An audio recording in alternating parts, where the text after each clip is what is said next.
তো গাইস দেখো, এটা পুনাতে এত বৃষ্টি, প্রতিদিন বৃষ্টি, একদম এক টানা এক সপ্তাহ ধরে বৃষ্টি, একদম দেখো কত জল।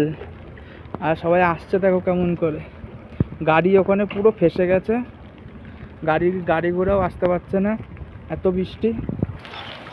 ধরো তো দেখো আমরা কাজের থেকে আসছি, এইটা মাথায় দিয়ে কি করবো, বৃষ্টিতে ভিজে যাবো তো। দেখো পুরো হাঁটু সমান জল।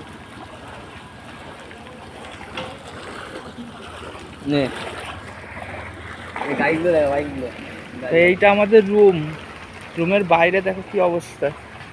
এই গাড়িটা তো পুরো একদম জলেতে ভেসে মনে হচ্ছে কোথার থেকে এসছে।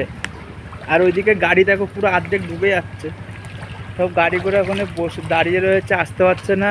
আর ইনি দেখো, আমরা এরকম করে আসছি প্রতিদিন এক টানা, এই যাত্রাপালার সং সেজে আসছে। এটা হলো পুনার দৃশ্য।